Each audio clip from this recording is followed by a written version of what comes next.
Okay, so this vector VB can then be represented something like this part was shown here. Okay, so any questions here? I hope it is clear to everyone. If you have any, you can raise your hand. Okay, then if none, then I will proceed further. Okay, so when I introduced you to the gradient, divergence, and curl, I escaped one thing, and it was to explain the derivatives. Okay, because some of you may not be familiar with partial derivatives. Okay, ordinary derivatives you obviously are, but the partial ones you may not be able to perceive right now. So I will try to go into that a little bit. Okay, why? Because I will be needing it uh, at the next point. Okay, so suppose you have a line. Okay, the purple line shown here. You want to get the slope of it. Okay, so first thing that we observe here, that this line has got a uniform slope all over. Okay, slope does not change. So if you take 2 points x1 y1 and x2 y2 and take the slope between these 2 points, okay, so slope means it will be given by the value of tan theta. So that will be given by y2 minus y1 divided by x2 minus x1, or we simply write it delta y over delta x. Okay, so this slope remains constant all over the line. Okay, it does not change. So it does not matter whether you take slope between the points here and here, or you take slope between the points here or here. Okay, it remains almost same. So the slope between these 2 points x1 y1 x2 y2 has this value. Okay, and it is uniform. It remains the same. Next, we can take one more curve. Okay, so suppose I have a curve uh, which is varying arbitrarily. Okay, like this. So this is fx, which varies with x. Okay, x or maybe x and y. Okay, and now if you consider the similar points x1 y1 and x2 y2 here, then and you take the slope. Okay, you take the same kind of change that you evaluated previously, then you can see here that this slope here, the change, okay, delta y over delta x, this won't be giving you the exact value of slope over all the points, okay, between x1 y1 and x2 y2. It will kind of give you an average slope between these 2 points. Why? Because the function has a shape because of which the slope is actually varying at all the points. Okay, so if you consider slope, it could be given by the tangent here. Okay, if you consider here, then the tangent direction will be different. Okay, similarly here, the, the tangent direction will be different from the previous one. And so this way, the slope of this function is changing between x1, y1 and x2, y2. So if you take delta y over delta x, it won't be giving you the exact value of slope. It will rather give you an average slope between the 2 points.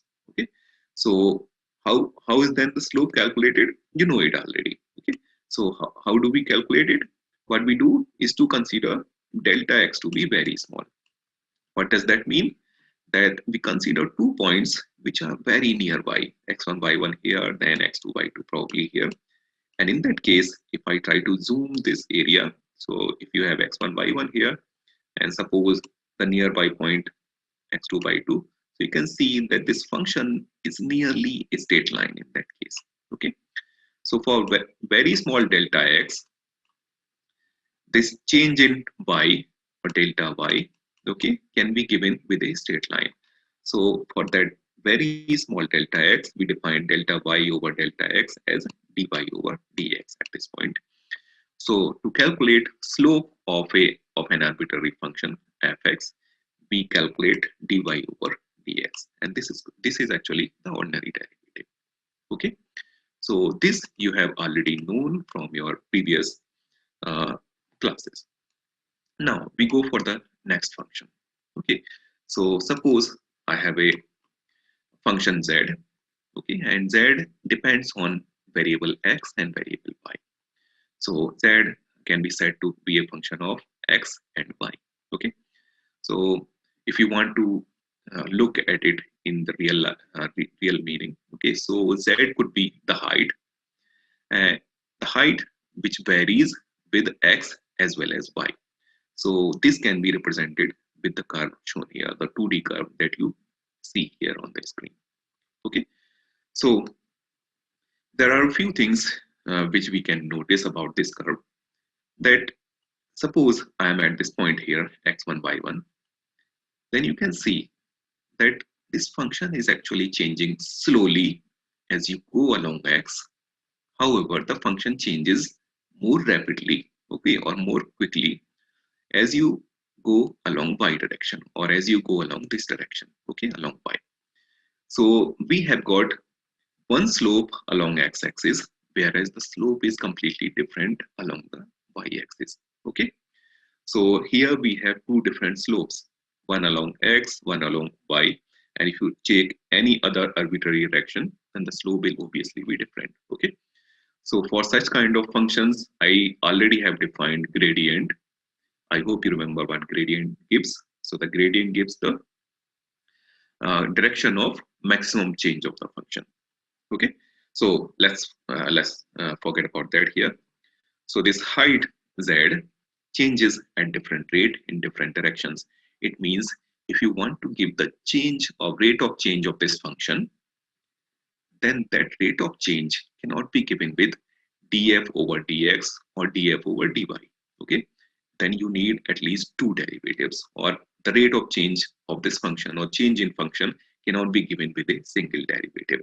Okay, so in that case, what we do is to define rate of change in x direction, and for that you I hope you understand here that we need to keep the value of y to be constant.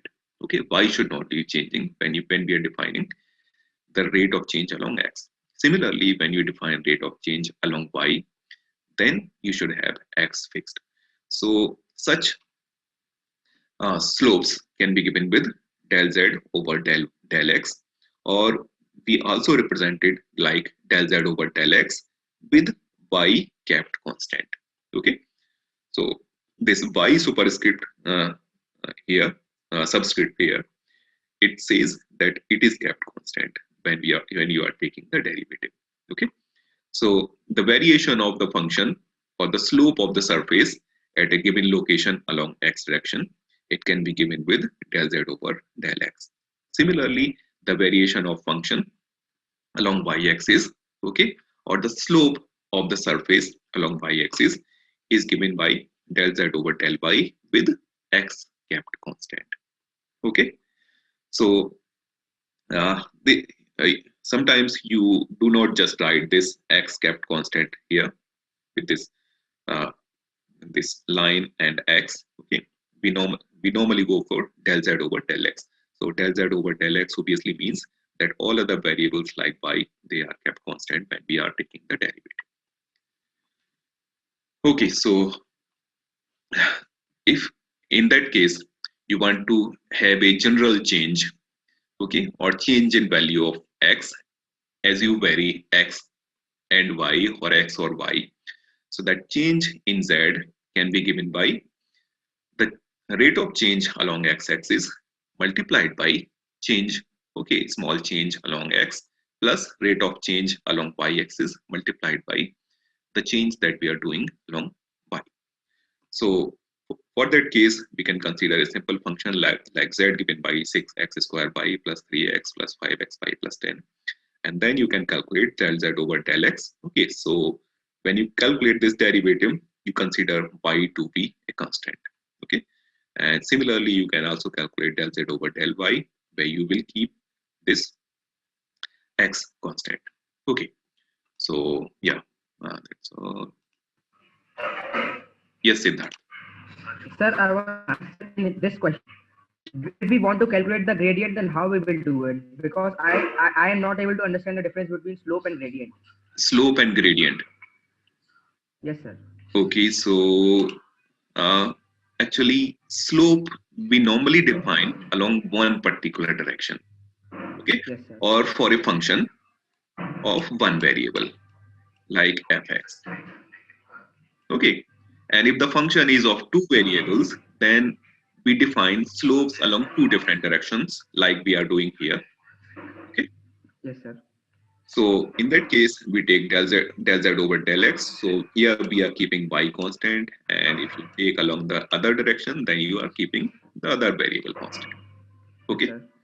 So same way, you can define slope, or actually the direction of maximum change of a function like t x y z, where t is actually depend t actually depends on three variables x, y, and z. Okay. Yes, sir. So in that case, if you define change dt like I shown here, Yes, sir. okay. So here I have only two variables x and y. So similarly, you can extend it for three directions. Sorry, three variables. So that will be del z over del x into dx plus del z over del y plus dy plus del z over del. Sorry. Uh, okay. So for that you need to consider some other function like f or t. So del f over del z into dz.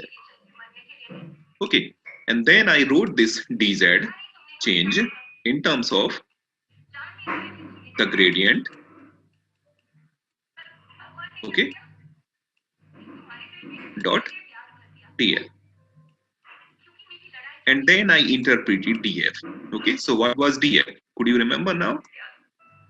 What does this df give then? Gradient. So what's the physical meaning of it? The maximum rate of change of slope. Right. So this actually is pointing along the direction where maximum change happens. Okay, along the direction where maximum change happens. So Whereas if we this dz could be any arbitrary change in any arbitrary direction. Okay, so like the gradient is rate change per length. yes, gradient is also a derivative, Change but per we unit length. define, yes. So this is defined in the direction in which maximum change in the function is happening. Okay, Okay, sir. like I took the case of a mountain. If you are standing like at this point here, so if this mountain height is given with z, which depends on x and y, so at this point here you can see that the maximum change in z will happen in this direction, okay, not in this direction. Yes, So we sir. can say here that the gradient of z will be defined in this direction, in the direction of this hill surface. Okay, whereas Okay, you sir. can take and change along even this direction. Okay, the Yes, yes, sir. surface may Yes. not be very plain, so you can take any change in this direction or in the direction which is along the hill. Okay, yeah, Okay, sir. yeah. Please mute yourself then. Sir, one more thing, sir. Yeah. Sir, you have told us theoretically, okay, but sir, in one question you also show it how to do it practically, but how to do questions on that gradient in Uh, some question. yes, I have given you the question, right? Where's the question? This one, right? Yes, sir. Sir, but Okay. here was slope. Yes, Here it was slope, not gradient. yes. The height of certain hill, and where is the slope? What do you Sir, mean? in third question, third Yes, part. yes, yes. Third part. How steep is the slope? Okay, at point 1 mile north, 1 mile east. Okay, yes. So it is the maximum slope. 1 mile north, 1 mile east. Sure. It So is gradient is the maximum slope, na? But if we have given maximum slope, then it means right, gradient. right, right, Okay, right. sir. Okay, Yeah. sir. Okay. Thank you, sir. Okay. Please mute yourself. Okay, so same way you can try to plot other functions, or you can try to understand these partial derivatives. Okay, we can also have a 3D surface, though I cannot show it here. Okay, so then you can go for those things, right? So it's okay here. Yeah. Okay, so sometimes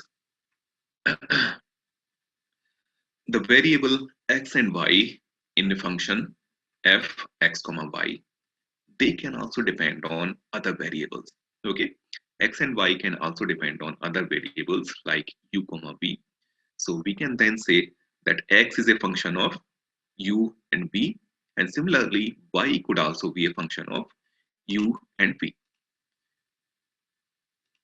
Okay, so in that case, if the variation in u and v is known, okay, if we know how u and v change, then we can find change in x. And same way, if we know the change in x or y, x and y, then we can find change in z, the function f here. Okay, so to find or to write the change in z, we know we use what we know as the chain rule. Okay, so in that case, this change in z with respect to y, okay, this can be given as del z over del x multiplied by del x divided by del u, okay, plus del z over del y multiplied by del y over del u. So what does it signify? So the first term here, del z over del x, okay, it is actually change in z or change in function f with respect to x, and this del x over del u gives you the rate of change of x with u. Okay, so the first term represents change in x due to change in u, which is given by del x over del u multiplied by change in z due to change in x. Okay, so same way we can define the second term, and it is a product of change in y due to change in u, and then multiplied by change in z due to change in y. So this is the change of z with respect to u that we can write. Similarly, you can also write down the change in z with respect to v. So this is del z over del v. It will be del z over del x multiplied by del x over del v plus del z over del y multiplied by del y over del v. Okay, so this is actually called the chain rule. So if you have some function z which depends on x and y, and then these x, y also depend on other variables like u and v, then the change in z can be given with these equations.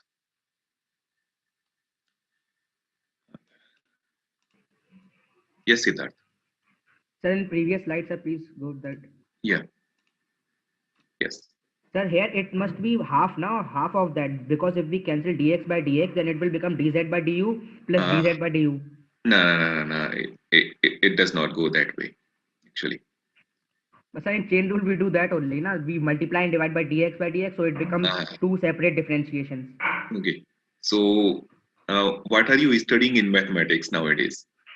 Do you have this differentiation or differential equations, etc.? No, sir. In 11, 12, that we have done that. So yeah. But you may not have studied this chain rule there, right? No, sir. We have studied chain rule there, sir. Is it? Yes, sir. But and in that only if the function is du by dv and both functions are in x and y, then we generally do this only. That we multiply and divide by dx and then differentiate both of them. Okay. So that's why I was asking like that. Yeah, it's not that way actually. Okay, so it is different. Yeah, it's slightly different, and maybe in your mathematics class next semester you will understand it. Okay, sir. Yeah.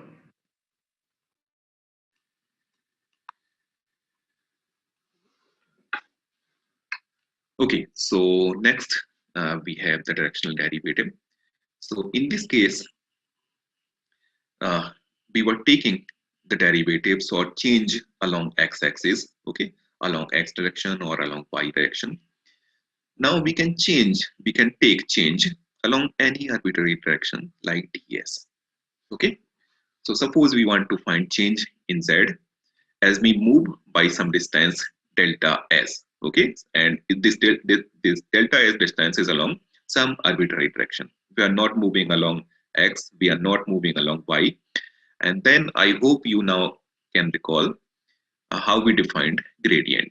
Okay, so that was also a change along with a change along any arbitrary direction, delta S. Okay, so this delta S could be in any direction.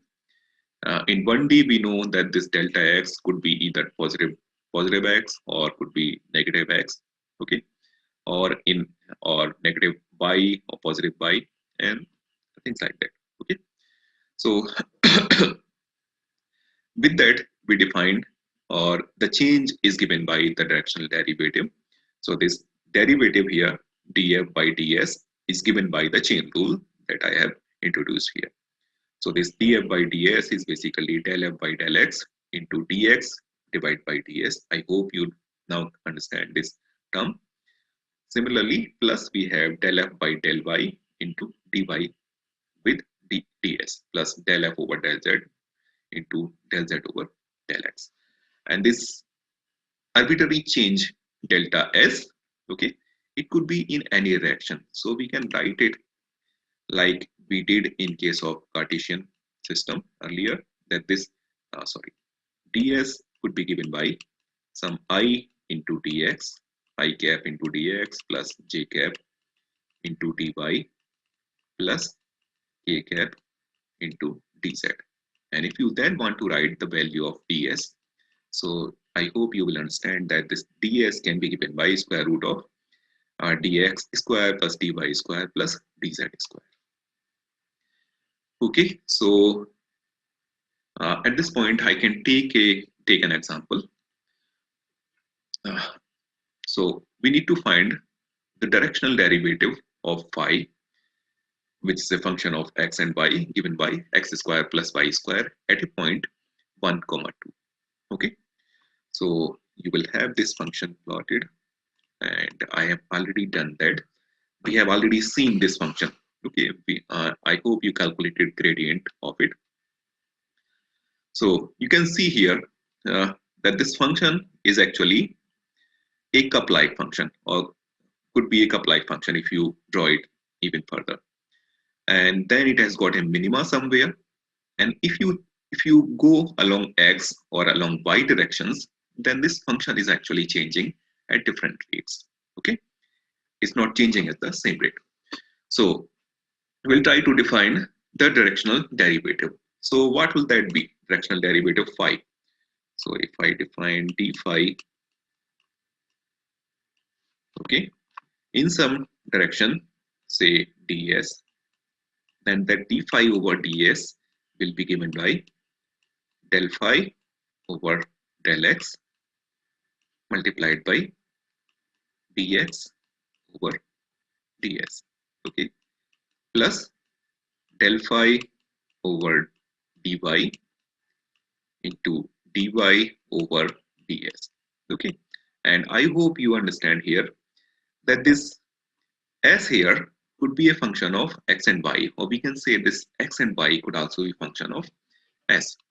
So this directional derivative is given by this equation then, and we will now try to find out what is del phi over del x and del phi over del y.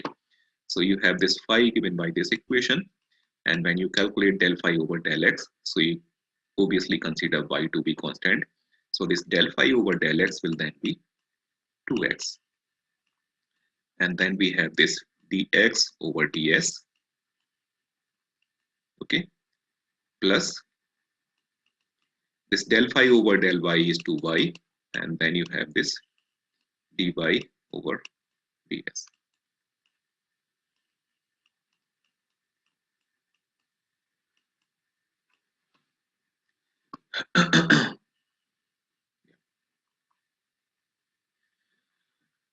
Okay, so next what we do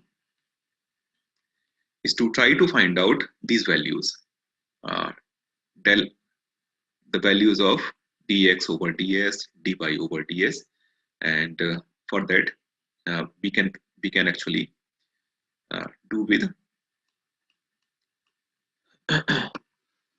or we can in general write this d phi. Okay, so let's now write it. So next thing that we can do here is to consider this direction in which we have to calculate the directional derivative. So the direction is given by I plus 2j. Okay, so if you give this direction by I plus 2j, then and then you try to plot it. Okay, so suppose I draw here x and draw y here. Okay, so this I plus 2j direction will be given by this I vector, and then we will add the 2j vector. Okay, so this I plus 2j is represented by this line here, which goes something like this. And if I want to write an equation for this line, I hope you can understand that this can be given by y equals 2x. Is it okay? Or is it opposite? Or x equals 2y? Just find it out. Okay.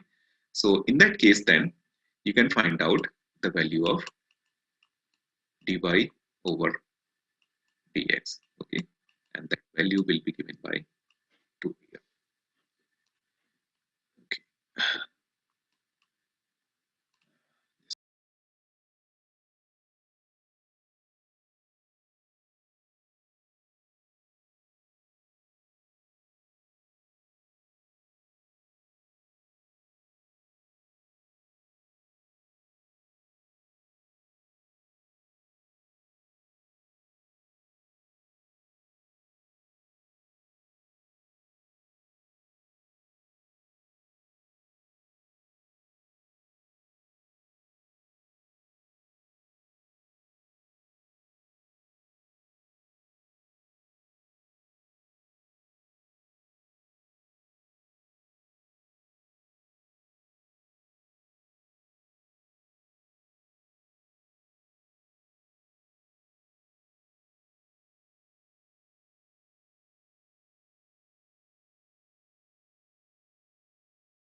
So for this I plus 2j, we have already seen that the equation could be something like y equals 2x. Okay, then we can calculate the value of dy over dx. Okay, and when you have this value of dy over dx, then in the equation where you needed dx over ds, this can be calculated. Okay, so how to do it? We know this ds has got a relation with dx and dy. So this ds is actually given by square root of dx square plus dy square. Okay, so then you can have this ds over dx. You can divide both sides by dx. So it will simply be 1 plus dy over dx square. Okay, and then you will find the value of ds over dx, because you know dy over dx from this equation here, which is 2. So similarly, you can also calculate the value of dy over ds, and then you put the value in that directional derivative df over ds. Okay, so yeah, you'll have to do this calculation, simple calculation yourself. And yeah, is there anything, Piyush? Yes, sir. Yeah. So for the point 1, 2, we have taken the equation of line y is equal to 2x, because this point may be found in any other line satisfying 1, 2. No, it's not one. It's the position vector of that point. Yes. Yeah. Right. Find direction at the point 1, 2. So we have also given the directions here. It's not just 1, 2. You see the directions here? I plus 2j. Yes, sir. Okay, so that's a line, right? Or you can give it with a line. Yes, sir. So on this line, you have to find out the directional derivative. Okay, Abhi? So yes, same way, can you do it for the next part, for the second part here? Yes, sir. Okay, yeah, thank you. You can mute yourself. Okay, so this is all about the derivatives, ordinary, partial, and directional derivatives, and I want to use them now. So I will have. So I have introduced them. Okay, so is there anybody else? Yeah. Sir, how did you write ds is equal to dx square plus dy square whole root? This I already told. A infinitesimal length element in Cartesian coordinates. Okay, how is it given? You remember? I cap or x cap into dx plus j cap into dy. Is it okay? Oh, okay, and sir. Yeah, then you the can ds is an arbitrary function in function, right, sir? It's a infinitesimal displacement vector, okay, in Cartesian coordinate. Similarly, if you write it in cylindrical coordinate or in spherical polar coordinate, then it comes in terms of r theta phi or r phi z. Okay. Okay. So this is an general infinitesimal length element or displacement. Okay, and then its magnitude can be given by the square root of dx plus. Okay, yeah, who's next? Sorry. It's not easy. Lower hand. Abhishek, anything else? Sorry. Abhishek, yeah. Second one also, I didn't understand first completely. Okay, so what could you not understand? So after that ds under root x dx square plus under root 2 dy square. Dy square. Yes, so what we did after that? We divided both sides with dx. Okay, so was it okay? Dx square plus dy square here? And when you divide with dx, you will have this whole thing divided by dx. Is it okay? Yes. And if you take it inside square root, yes, we will get the square of it. Yes. So here we have dx square plus dy square. Yes. And then divide by dx square. So dx square by dx square will be 1 plus dy over dx square. Is it okay now? Yes, sir. Okay. Now that. What else? Yeah, I will lower your hand, unmute. Sir. Who is it? Yeah, Anil Chauhan. Yeah. Sir, in previous that you can take y is equal to x. How is it, sir? Y equals to x. Yes. That's what the question is. Could you try to plot this and just try to find out the line? Okay. It could be a simple, easy home assignment for you.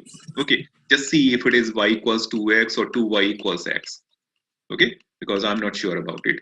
So just confirm to me tomorrow. Will it be okay? Okay. Yeah. Okay. So we can then introduce these gradient, divergence, and curl in other coordinate systems like cylindrical and spherical systems. Okay, so if you want to write down gradient in a spherical system, then gradient of t, any function t, is given by del t over del r cap plus 1 over r del t over del theta cap plus 1 over r sine theta del t over del phi into phi cap. Okay, I hope how it was written in Cartesian coordinates. So sorry. In Cartesian coordinates, this gradient of function t is given by del t over del x into x cap plus del t over del y into y cap plus del t over del z into z cap. So then we can convert it to a spherical system and cylindrical system. Okay, it's actually easy to understand how we can write in a spherical system or cylindrical system the gradient. Okay, so I'm trying to explain it for gradient. So if you convert the Cartesian system, or you take it to a spherical system, then instead of x, y, z in Cartesian system, you have r, theta, and phi in a spherical system. Okay, and similarly in cylindrical system, you have s and then phi and then z. Is it okay? So with that, in a spherical system, we should have something like del t over del r plus, so del r is basically a small displacement along r direction. Del r is a small displacement along r direction. Similarly, in the next, you should have displacement along theta direction. Okay, so if you write it like del theta, as I told you earlier, it's not actually displacement, it is an angle. Okay, so a small displacement along theta direction that we know is given by r into d theta.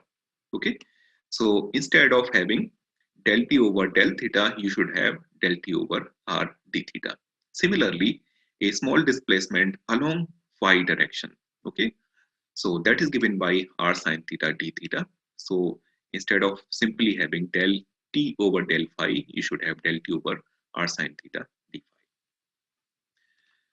Okay, so similarly, you can use it for cylindrical systems. However, if you try to define gradient and curl, it's not that easy. Okay, so normally if you have if you get a question relevant question in the exam, we'll be giving you these expressions for divergence or curl. But if you want to evaluate them, if you want to find them out, then I'm telling you the method. Okay, so in that case, we can write this function del t over del x like del t over del r into del r over del x plus del t over del theta into del theta over del x plus del t over del phi over del x.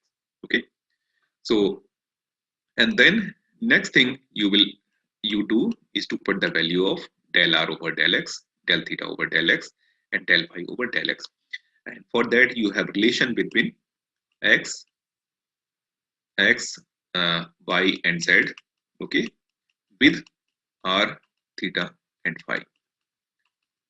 So you will, from those relations, you will find out the value of del r over del x, del theta over del x, del phi over del x, and then put those values here. Okay, so like I can probably give you the first relation. So how is r connected to x? Remember it? How is r connected to x in a spherical polar coordinate system? R equals x square plus y square plus z square. Is this okay? So in that case, if you calculate del r over del x, how much should be the value? It should be simply, we then consider y square plus z square to be y and z variables to be constant. So we will have this x square plus y square plus z square raised to half, and if you differentiate it, then you should get the same term with minus half. So you will have 1 over square root of this thing into differentiation of x square. So that will be 2x. So same way you can calculate del r over del y, okay, which you will have in the term like dt over dy. So same way you have another term dt over dz. Okay, and all those will be written with the help of the chain rule. okay, which is mentioned here. So in all of them, you will then have this del R over del Y here. You will calculate the value from this equation. Similarly, del R over del Z, the same from here. Okay, so this way you have calculated this first term. So you have del R over del X, which is 2x divided by you should also have a 2 here. So a square root of x square plus y square plus z square, something like that. Okay, into half. So same way you will calculate the value of theta, del theta over del x and del phi over del x, and you will put those values here, and then finally you put this del t over del x, del t over del y, del t over del z for the gradient del of t, okay, or grade of t. From that you will get the relation, okay, for a spherical system or cylindrical system. Okay, so is there anybody here? Yeah, Shubhrant. Yes, sir. I have a doubt in the previous slide. Previous in the directional differentiation. Here. Okay. Yes, sir. Here we can take, sir. We have to take the directions according to the vectors which are given. Right. And also, sir, the equation which we will form should pass through the point 1, 2. Right. Okay, sir. Then I was having that doubt only. Yeah. Okay. It should be point only. Because we are taking derivative at this point. Okay, sir. Thank you, sir. Okay. So this way you can write the values of gradient, divergence, and curl in cylindrical and spherical coordinate systems. So these values are given in Griffiths, and you can have a look at them. Okay, at least if you do not want to actually calculate these values, so just have a look at them, how they appear. It will be good if you try to calculate or evaluate those values. Okay, so next thing that we want to introduce here is line integration. Okay, let me check the time before that. So line integration of a vector function has the expression like a to b b dot dl. Okay, so this vector v here is integrated along a particular line, okay, along a particular path. P means path here, that goes from point A to point B. And this vector v can actually change the direction. Okay, so what we will do is to divide this path into a small element, a small dl elements, and then take this b dot dl at all those points for all those elements, and then add them up. Okay, so that addition is simply the integration, b dot dl integration. So this is integration of a vector v along a path that goes from A to B along some line, okay, along some arbitrary line, arbitrary shape line. So v here is a vector function, dl is infinitesimal displacement vector, and integration is to be carried out along a prescribed path p from point A to point B. Okay, so the path in the question can sometimes form a closed loop. Okay, so in that case, we will have this integration performed from A to B, then from B to A, if it is forming a closed path. So in that case, this integration is represented with this circle symbol on the integration symbol. Okay, so this means a closed integration or integration over a closed loop. So the integration will be performed from A to B, and then if you have a closed loop means you will have a path like this. Okay, so A to B, B to A, or B to A to B. So for that, the integration or the line integration is simply represented by B dot dl, the closed loop integration. So at each point on this path, we take the dot product of B with the displacement dl to the next point, and the most general example that you know is f dot dl, okay, which is nothing but work. Yeah.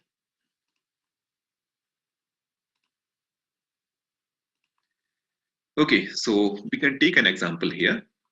So suppose you have a v function given by y square x cap plus 2x y plus 1 into y cap, and then you have to find out the line integration from point A 1 1 0 to point B 2 2 0, and we have the paths given along path 1 and along path 2. Okay, so what is path 1? Path 1 is to go from A up to this point. You can define it like C along x-axis, okay, along x direction.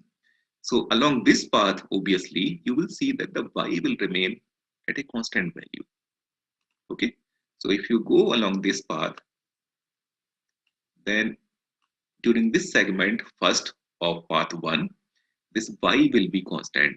It means dy will remain 0. Okay, along segment first. And then when you go along segment 2, segment second, then obviously along this segment, x will remain constant. So dx will be 0. Okay, so dl, the general length element we know is dx x cap plus dy y cap plus dz z cap. And path 1 consists of two parts. The first part has dy equals 0. The second part has got dx equals 0. And we have no variation along z-axis. So it means that dz will remain 0 for both these paths. Okay, path first and second segments of path 1 as well as path 2. So we can write down along path first, okay, or first segment, that this dl will simply be given by dx into x cap. And then we have this y, corresponding y, okay, which has value of 1. So if you then write down v dot dl, so v, we have y square x cap plus 2x y plus 1 into y cap, okay, dot dl. dl is how much? dx into x cap, okay. So then you have dot product of v with this thing, and then you know this x cap dot x cap is 1. So we will have y square multiplied by dx, and then y cap into x cap is obviously 0. So this v dot dl is nothing but y square into dx. Okay, and as y equals 1, so it will simply be 1 square into dx or dx. So this v dot dl is equal to dx. Now you have to find out the integration along this segment first. So how to give it? It will be v dot dl integration, and the integration will go from x value of 1 to x value of 2. So it will be 1. Same way you can do along this path here. Okay, so for that we have x which is fixed at 2, and if x is fixed at 2, then obviously dx equals 0. So in that case, this dl here will be given by dy into y cap. X equals 2, you will calculate v dot dl again. So y cap into y cap term will give you this 2x y plus 1. This x cap into y cap term will be 0. So then you have to you can put the value of x here. So x equals 2. So 2 into 2 will be giving you 4. And then you have y plus 1 into dy. And if you integrate it now, with y going from 1 at this point to 2 at this point, so that integration should give you 10. And now if you try to write down this whole path integration along path 1, so what is it? This path integration will be integration along first segment plus integration along the second segment. So that should give you the sum of the two integrals that we have calculated here.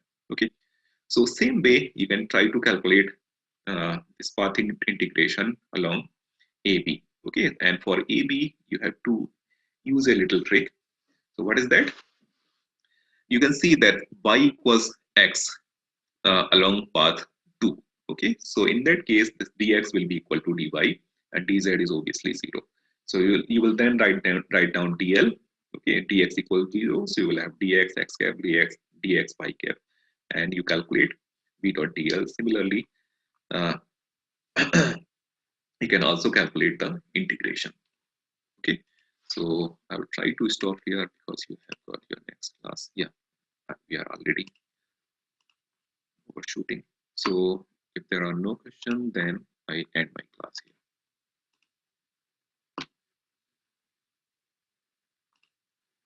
Oh, sorry.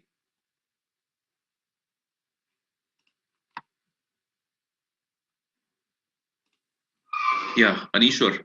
Sir, is there any tutorial? Is there any demo class? For this, tutorial, yeah, tutorial will be there. Today there will be tutorial. that oh, you will send the mail, sir. Did you have tutorial yesterday?